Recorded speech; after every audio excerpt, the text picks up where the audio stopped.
Hello everyone! Today we are going to be talking about Kingdom Animalia, our final kingdom. Now, take a moment to consider animals. You probably are very familiar with animals. What are some animals that you can think of off the top of your head? How diverse can you make this list of animals? So pause the video and make a list of, let's say 10 animals, and try to make this list as diverse as possible. We're going to check back in to this list later on. So we do have some learning goals for this lesson. The first learning goal is to be able to describe unifying characteristics of Kingdom Animalia. So what characteristics are unique to Kingdom Animalia and make them different from other kingdoms? So how is this kingdom similar or different from other kingdoms? In our next lesson, we're also going to be talking about some of the phyla in Kingdom Animalia and their various characteristics. This is actually where your list is going to come in. Here are some shared characteristics between animals. The first is that they are multicellular. This should not surprise you, as when you think of animals, you usually think of domesticated animals like dogs or cats. It's pretty obvious that they are multicellular. They're also eukaryotic, meaning they have that membrane-bound nucleus and other organelles. And they are also heterotrophic, meaning they cannot produce their own nutrients. They need to acquire nutrients in some other fashion. In the case of humans, well, we eat our nutrients. Consider back to our other kingdoms. What other kingdoms are multicellular? What other kingdoms are considered to be eukaryotic? And finally, what other kingdoms are considered to be heterotrophic? Right off the bat, you should know some similarities and differences between Kingdom Animalia and our other kingdoms. If you need to, pause the video and take a moment to figure this out. Animals were the first organisms to have these two types of tissues, the nervous tissue and muscle tissue. Now, of course, muscle tissue allows organisms to move around, though it's important to know that not all organisms in Kingdom Animalia will have muscle tissue. The other tissue is nervous system tissue, so things like neurons. And this was a key innovation among animals. This specialized tissue used to sense changes in the environment and also coordinate movements when it's working hand in hand in muscle tissue. Now, you may recall that one of the characteristics of living organisms is the ability to sense and respond to changes in their environment. And you know, all of the other organisms still do this, whether it's via specialized structures like the eye spot on the euglena, or sometimes it's just a matter of what proteins are found on the membrane of the cells. Animals, however, have this specialized tissue which allowed for the development of the nervous system.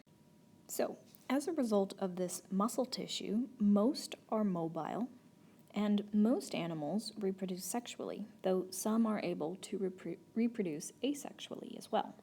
An example of that are things like starfish, which can reproduce via fragmentation, which is where you get a piece that breaks off and then sort of regrows. Now, just like when I say most reproduce sexually, and there's exceptions to that, there's also exceptions to the statement that most are mobile. For example, porifera, which are sponges, are mobile in their larval stage, but then once they're adults, they can no longer move around. Whereas when we're talking about cnidaria, like jellyfish, it's actually the opposite of that. So all this to say, I make statements, but just know that there's always exceptions when we are talking about diversity in the kingdoms. There are thousands of different species within Kingdom Animalia, but we're only going to be covering some of the major phylums.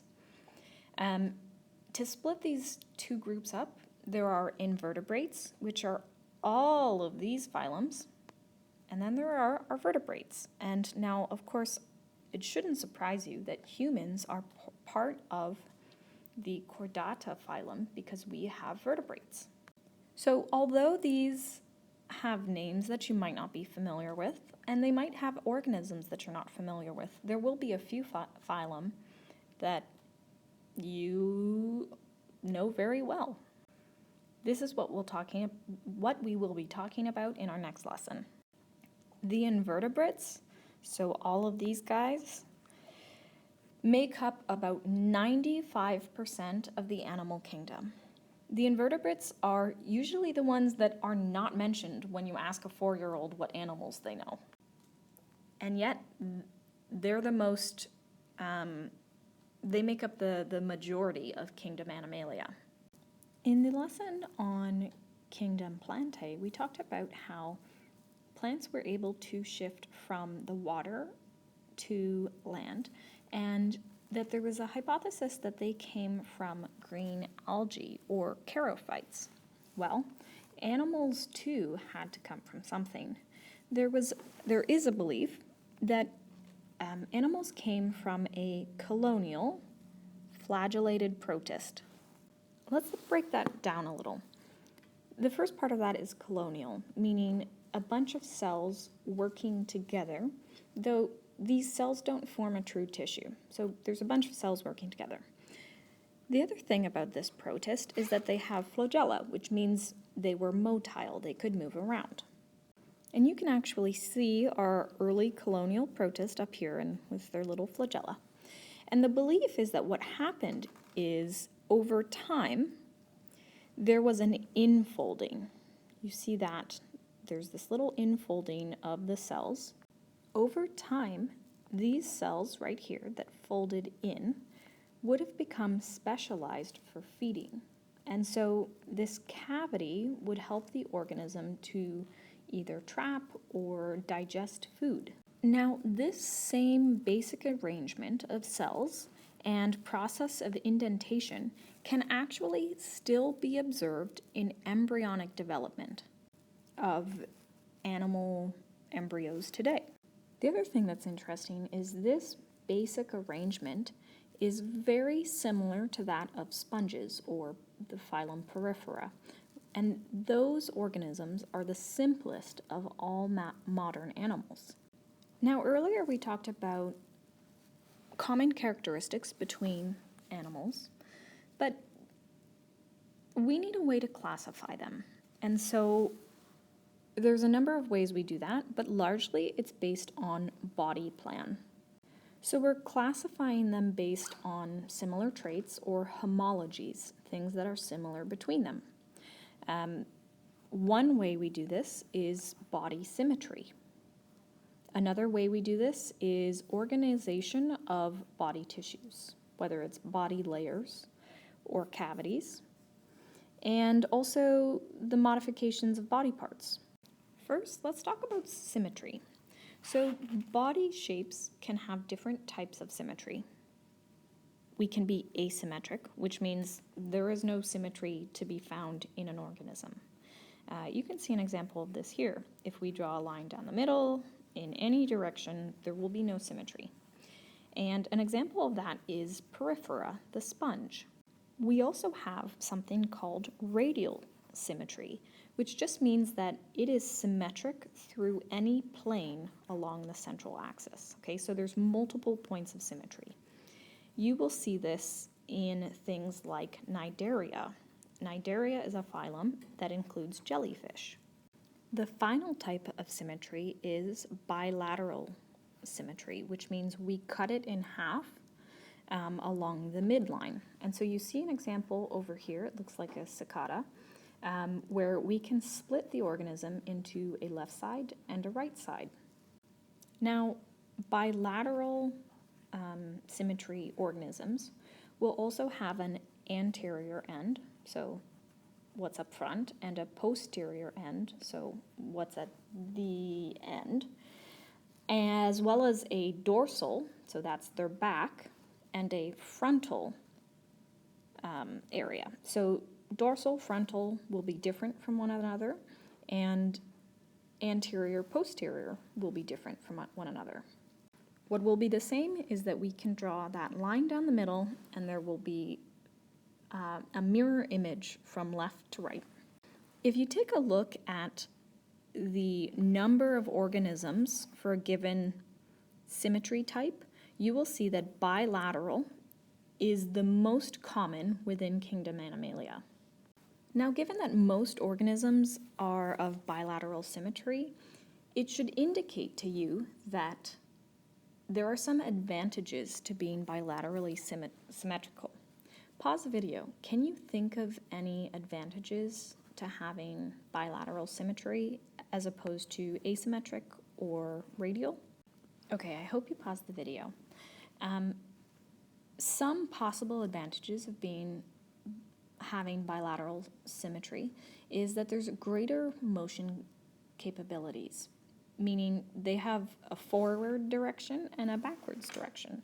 So by having a forward direction, they're very good at moving forwards, which means they can catch prey, run away from predators, what have you. The other thing is that their sensory organs are often centered anteriorly, whether it's antenna, eyes, whatever. If an organism is moving forward, then that's important because their anterior end is going to be the first thing that interacts with their environment. As a result, they're going to be able to respond to their environment better. Now, this isn't to say that asymmetric or radial symmetry is bad. Organisms are going to pick this, well, not like they get a choice. Evolution is going to result in a symmetry that makes sense for that organism. So, for example, radial symmetry, which is where you can cut it in any direction, is advantageous when we're talking about sessile creatures, which means their sensory organs are going to be all around them, and they can detect food or threats from all directions. Now, I know this doesn't make a lot of sense when I'm using a jellyfish as an example because jellyfish move, but a lot of the radial symmetry organisms are things like sea urchins, corals, or sea anemones. They all live in water, and they rely on the water to bring food to them, which means if they're radially symmetric, they can access food from all directions. If we take a closer look at bilateral symmetry, you see a few examples down here. Humans obviously are bilaterally symmetric. We have a left side and a right side. Here we have what looks like an earthworm. Again, left side, right side. This is a squid, and this looks like a flatworm. All of these organisms have an anterior area in which a head or sense organs have formed. And this is a huge evolutionary development for animals. Now on this slide, we're going to be talking about tissues, which means it might be important for you to recall the general meaning of tissue, which is a tissue is a group of cells that are working together to accomplish a given function. With that in mind, it's important to know that these tissues come from somewhere, and that's what we're going to talk about. These tissues are the result of what are known as germ layers. So germ layers are layers that develop during embryonic development. So here we have a little embryo. If you recall, we get an embryo from the fertilization of a sperm and egg. And so these, after fertilization, you're going to get cell duplication. And what you see, all these little dots, are actually multiple cells.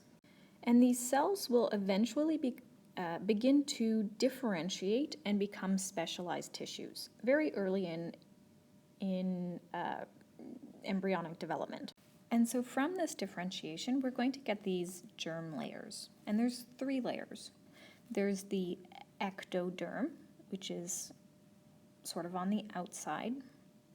There's the mesoderm, which is right here in this, I don't know, medium brown color. And there's the endoderm, which is on the inside, where ecto means outer, so it's on the outside. Endo means inner, so it's on the inside. And meso means middle, so it's between the ecto and the endoderm. Each of these germ layers are going to develop into specialized tissues. And the tissues that they develop into kind of make sense. So for example, the endoderm, the inside, is going to develop as the gastrointestinal tract. So it's going to be your digestive system, as well as any associated organs. Interesting, it is also your pulmonary tissues, so your lungs. Whereas your ectoderm, the outside, is going to develop as your skin, as well as your nerves, so the cells that are responsible for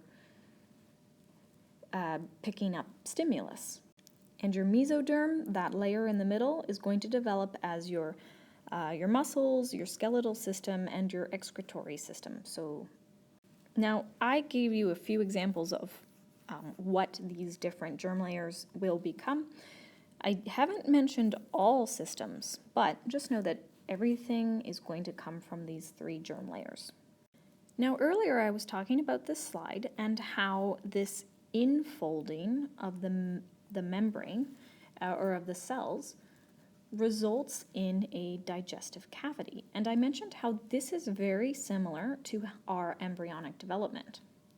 And way back in one of our first lessons, we talked about how we can classify organisms based on their embryonic development. So one way that we classify organisms is basically we're going to get an infolding here, and depending on what this infolding creates, we call it 2 different things. If this first opening results in a mouth, then we call it a protostome. If that first fold becomes an anus, then we call it a deuterostome.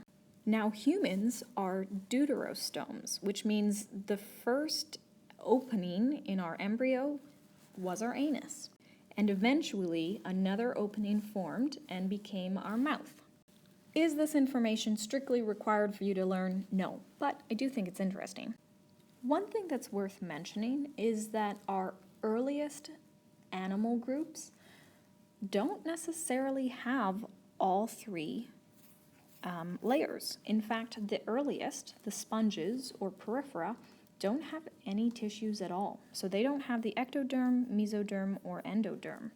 And our cnidaria, which are the jellyfish, only have 2 layers. They're missing that middle mesoderm layer. Another way we can classify organisms in the kingdom Animalia is via body cavities. So a body cavity is known as a coelom. A cavity is just an open space. There are 2 types, well, 3. We have acoelomates, which don't have a coelom, which means there's no cavity. Some examples of that are cnidaria, so think jellyfish. There's no cavity in their germ layers. And flatworms, another example. Whereas coelomates have a coelom. They have cavities. We are coelomates. Take a look at the human body. We have so many cavities. We have a cavity in under our skull bones. We have a thoracic cavity, we have an abdominal cavity, and a pelvic cavity. So we are coelomates.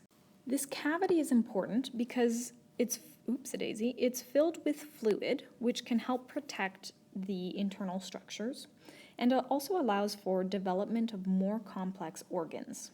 Let's take a look at a comparison. So up here we have our flatworm, and if you look at a cross section of its body, there's no cavity. The only sort of hole is the digestive tract, which goes from often the mouth to the anus. If we look at an earthworm, then you can see that they actually have coeloms. So we have acoelomates, no coelom, and coelomates have a coelom. If we take a look at our different phyla, which we haven't really gotten into, our sponges or porifera are our oldest animals, and they don't actually have any germ layers or tissues, and so they're not going to have what is a conventional coelom, but they do have that opening. And if we go down in terms of most recent organisms, then we can see the development of a coelom over time, where our flatworms were acoelomate, so no coelom, and our chordates, that's what we are, have a coelom. The roundworms broke free of that a little bit, and they produced what's called a pseudocoelomate, or they are what is called a pseudocoelomate, which just means they have a false cavity. So, just to recap, we've talked about body symmetry. Are they asymmetric, radial, bilateral? We've talked about germ layers, ectoderm, mesoderm, endoderm. We've talked about cavities, coelomate or acoelomate. And here we're going to talk about segmentation, which basically means the body is divided into repetitive sections or segments. An example of this that you would be familiar with is the worm, the earthworm. And so you can see those little, if we draw out a little worm, you can see those segments very visibly when you're holding a worm. Some other organisms are also segmented, like scorpions, which are part of the phylum Arthropods. Chordates, or humans, are also considered to be segmented. Though when we talk about humans, segmentation gets a little bit more complicated. Now, there can be some advantages to segmentation, and these advantages don't necessarily apply all the time to all organisms. An advantage is that when a single segment is damaged, other segments can still function. Additionally, segments can move independently, allowing for complex movement. So we can have one area, let's say up here, of the worm moving, while back here is stationary. Let's take a look at the phylogenetic tree now. Over here, right at the bottom, you can see our common ancestor, which was that colonial flagellate protist. And at the very top, you can see our different groups. Now, if we take a little pen to mark it up, let me just orient myself here. So these are our chordates, which means they have a backbone. And these are everything else, are invertebrates. So you can see how many invertebrates there actually are compared to vertebrates. This phylogenetic tree is actually using some of the classifications that we talked about. So, for example, the very first split is nerves or no nerves. And so porifera, or sponges, have no nerves, but everything else have some sort of nervous tissue. And you may recall that's because our sponges are the only organisms with no true tissues. Everyone else have at least an ecto and endoderm. Next up, we can split them up based on their symmetry. So our cnidaria are radially symmetric, which means we can run a line through them on any central axis. And everything else is bilaterally symmetric, which means we can split them up along their left side and right side. And they have that anterior sensory system, whether it's eyeballs, ears, whatever, everything is facing forward, as a generalization anyhow. And then we can split them up again as protostomes, which have their mouth appear first in embryonic development, or deuterostomes that have their anus appear first in embryonic development. That is it for this lesson. We talked about different types of symmetry. We talked about different body layers, which are made up of those germ layers. We talked about body cavities and also some segmentation. Next lesson, we're going to talk about the different phyla that exist. So we're going to talk about all of these organisms in a little bit more detail and talk about how their characteristics are different or similar to one another. At the beginning of this lesson, I made you make a list of organisms. I want you to see if you can place these organisms into different categories based on those ways of classifying. So things like symmetry, coelomate, acoelomate, body layers, and segmentation. Some of them you might be able to do just by looking at it. Some of them you might need to do a little bit of extra research. But that's it for this lesson. As always, let me know if you need any help, and good luck.